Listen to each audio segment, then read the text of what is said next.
Welcome to Let's Talk Brock. All right, welcome to this episode of the Let's Talk Brock podcast. Today, I'm delighted to be joined by Asad Jalib. Asad is a graduate of the Business Administration program at Brock University, and during his time at Brock, Asad was very involved. He was a student athlete, president of the Brock University Students Union, and just an active member of the community. So Asad, thank you for joining. Liam, it's a pleasure to be here, and it's great to see you again too. That's one thing that's amazing about being able to connect with Brock again, is seeing all the incredible faces of people that had such a huge impact on my career and my trajectory. So nice to see you too.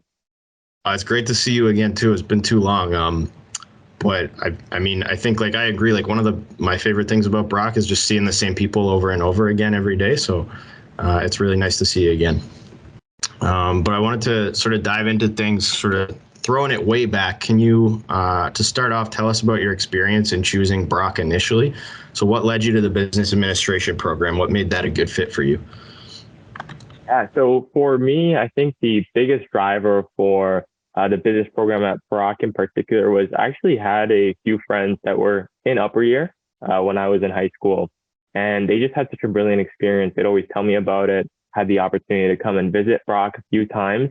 And they had nothing but great things to say. So that impression lasted pretty well on me. I didn't have that type of relationship at other schools. So I think that was really cool, right? That, hey, there are some people here that have had such a great experience, and they're more than excited to talk about it and share that. So there must be something good happening there. So that's what led me to Brock. I did a campus visit, and that campus visit definitely sold me over as well. You look at the place, it's gorgeous, right? It really is. I was talking to someone the other day, and they mentioned, actually during one of the campus tours, they mentioned to me that they didn't see a single piece of garbage anywhere on campus at any point.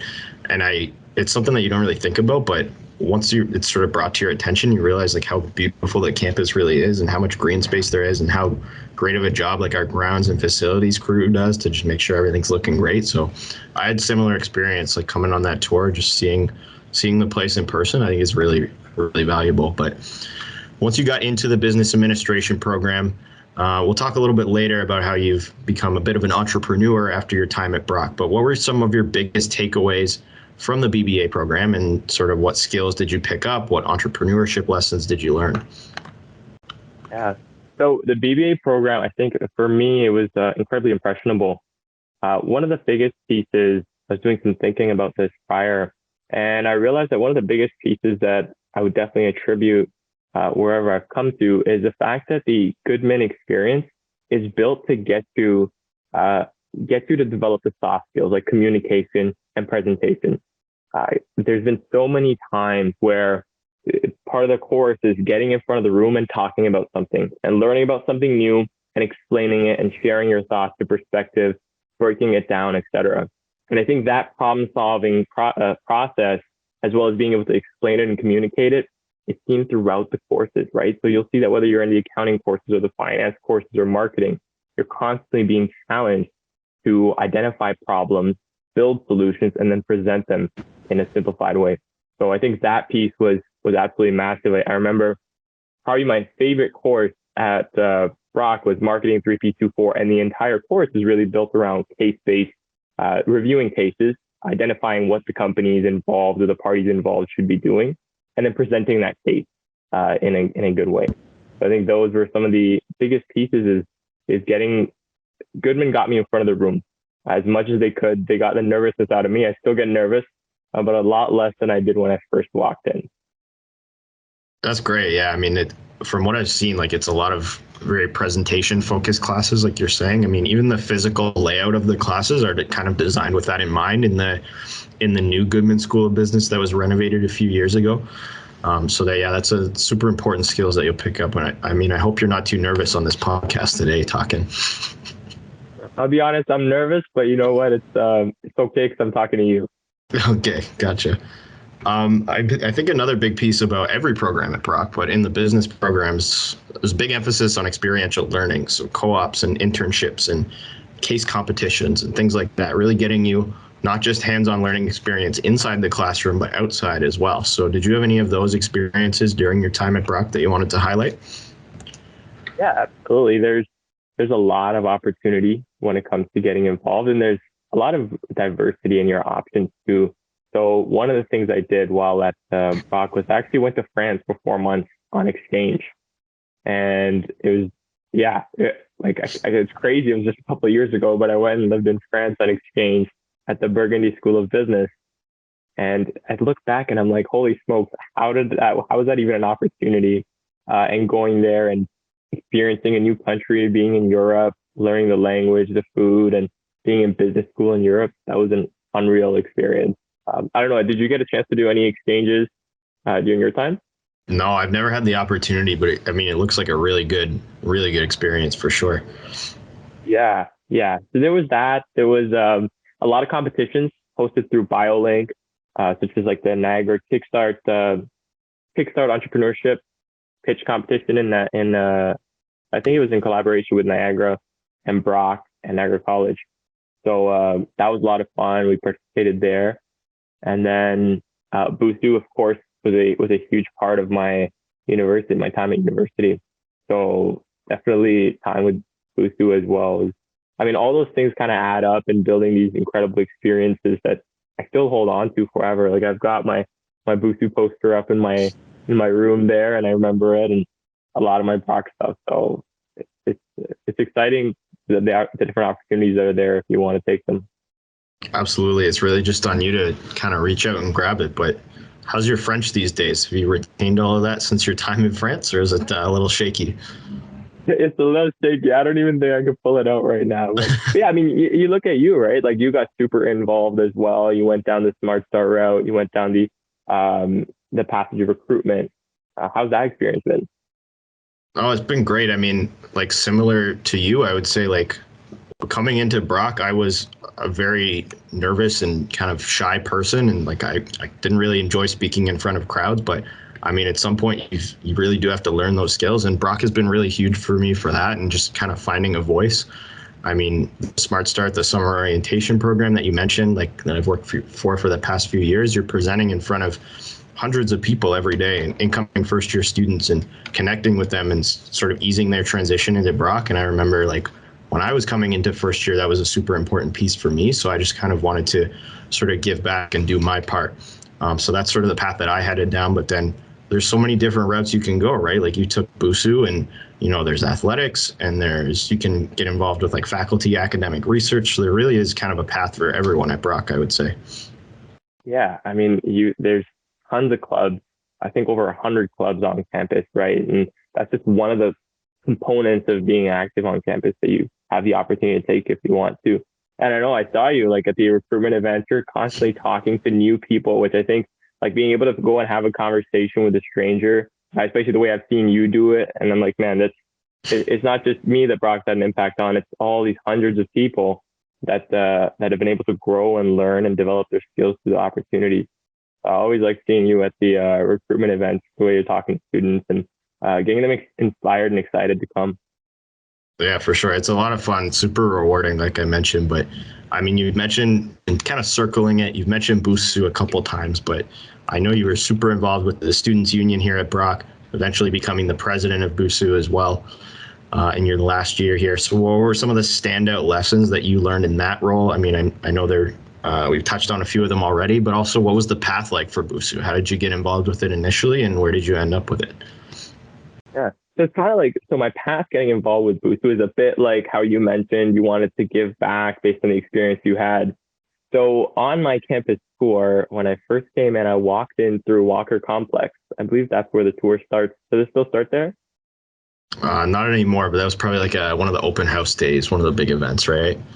Yes. Yes. Yes. Okay. So I walk in and there's the accessible path up, and the first person I see, and I didn't know who it was at the time or what the context was, but he was the VPSS of Busu, Dad.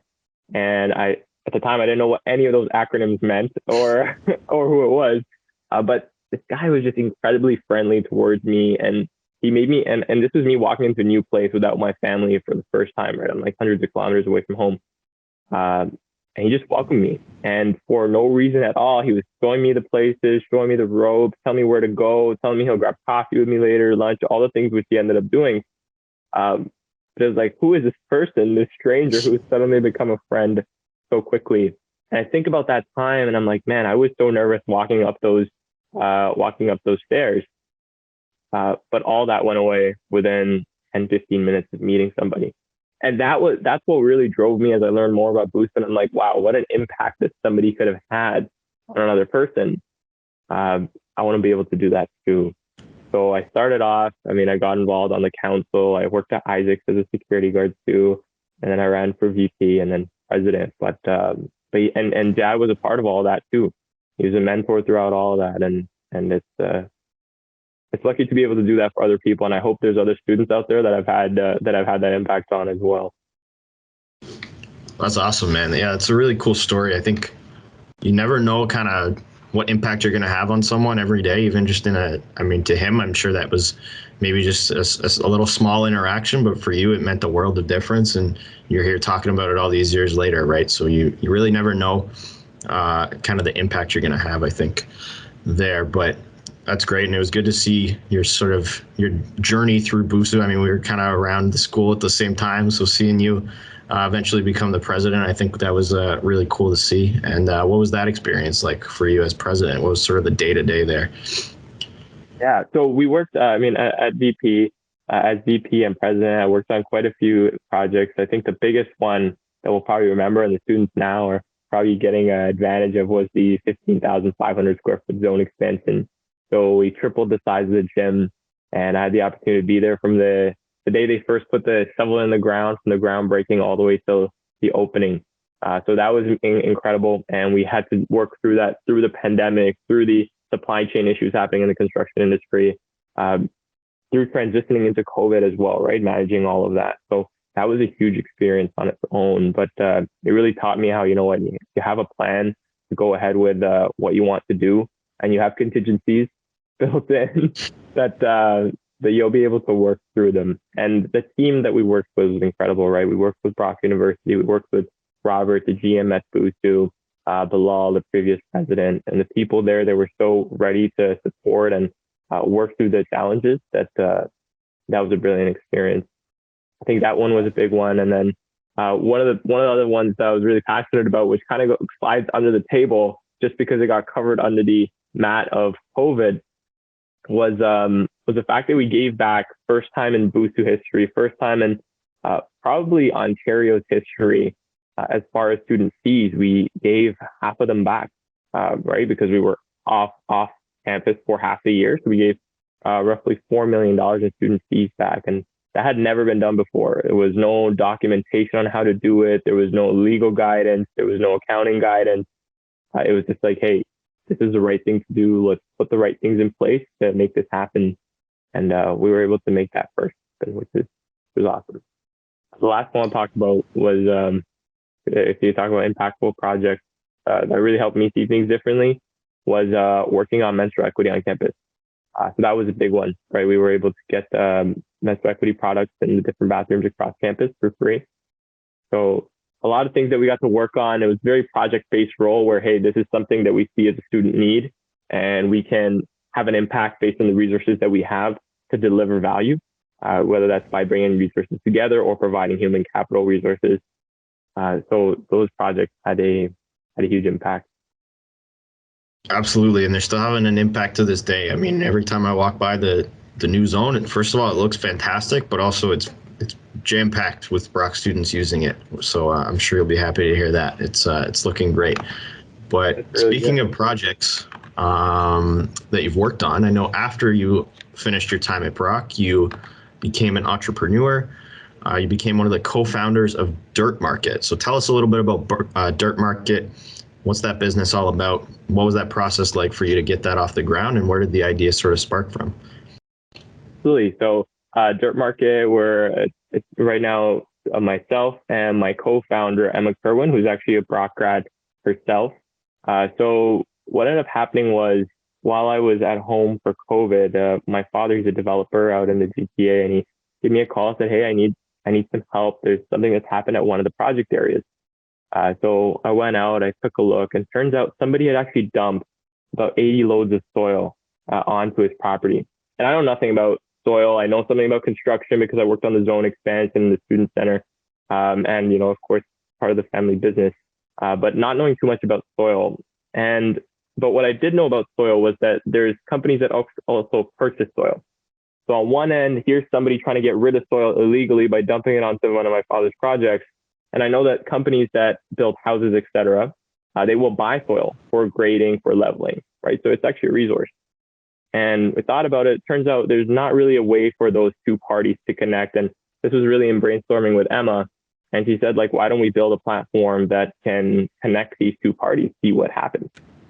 So I put together the first version of DirtMarket. It was just a list of it was just a list that you could go on the platform and post that, hey, I have soil in this area and I'm trying to get rid of it.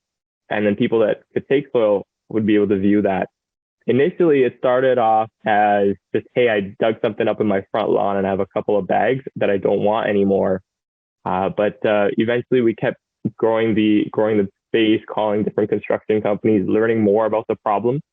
It turns out that in Ontario, there's actually 25 million metric tons of soil excavated annually, but there's only about 125 million metric tons of landfill space remaining.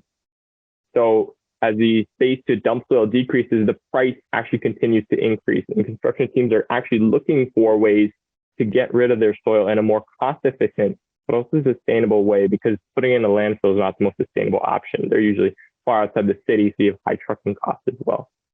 So based on the findings there and continuously calling our users, talking to them, we were able to expand the user base. Right now, we have just over 1,000 construction teams that use the platform. We've got over 3 million metric tons of soil listed. Right now, we have about 300,000 cubic meters of soil that are looking for a place. And it's been a huge journey. Like, we started off with small yards, and we still have owner operators that'll have one backhoe that they're working with, or a small project area, all the way to companies like Acon, Elliston, Dufferin Aggregates, Lafarge. They've all kind of jumped on the platform in their own way. So it's been a very exciting journey. But a lot of the lessons that have allowed me to, well, I guess the start of it really was a monster pitch competition at Brock too. So that was where Emma and I first went to pitch and got a bit of funding and got a lot of guidance from. So that's actually kind of like where it was able to sprout from. Everything ties back to Brock. That's why it's the Let's Talk Brock podcast, right? There you go. Yeah. Yeah, that's great. I mean, it's really cool to see how it's sort of been growing over the past couple of years. And I'm sure you never imagined that you would be the co-founder of a soil company, but here you are. This is crazy. And what were some of the biggest challenges, would you say, or what continue to be some of the biggest challenges in building the business? Yeah, I think you nailed it right in the head, right? Like, that's not my area of expertise. I'm more of a problem solver, operations guy. I like understanding processes, breaking them down, etc. But DirtMarket is like a construction business. But the reality is a lot of it is similar in the sense that you're trying to break down a very fragmented industry and a process that's very, and a process that isn't really built, right? Like finding one site that has soil, finding another site that needs soil, and trying to match up the project timeline, soil quality, the distance, the geographic proximity. So it ends up being a bit of an operations supply chain focused problem. So I think the lessons from Brock in that, okay, you know what, try to break down the problem as much as you can, create a solution for it. And then I guess the part that I had to work on was actually building that solution. So that was some of the pieces on that front. I think that's great advice. I mean, for anyone looking to get into business administration and also entrepreneurship, that sounds like some excellent advice. And Asad, that's pretty much all I had. So did you have any parting words before we hop off here? I think my time at Brock was incredible. I made so many wonderful friends and a lot of experiences. And I know that this one is geared towards incoming students or new students. So I would say definitely go out and get involved, go talk to people, experiences, see if any of them excite you, and start exploring them. On the entrepreneurship side, I think initially we were really worried that, hey, we had this really cool idea and we can't tell anybody. But one thing I realized very quickly is no one will be as passionate about something that you thought of as yourself, especially not dirt. So don't be afraid to get out there and talk to people about your idea, get some validation. And I would also say one of the resources that Brock actually provides is mentorship. in terms of entrepreneurship, right? You have BioLink, you have places where you can meet people that have a lot of knowledge in the space. So find a mentor so that you don't have to make a lot of the mistakes that even we made during our time. That's excellent advice. I hope everyone out there takes those words of wisdom into account. But Asad, that's going to wrap things up. Thank you very much for joining us once again. It was great to see you again. Great to see you too. Good luck with everything. And thank you everybody for listening. All right, take care. Thanks for joining us. If you have any questions, you can contact us at rocky.ca/discover/contact.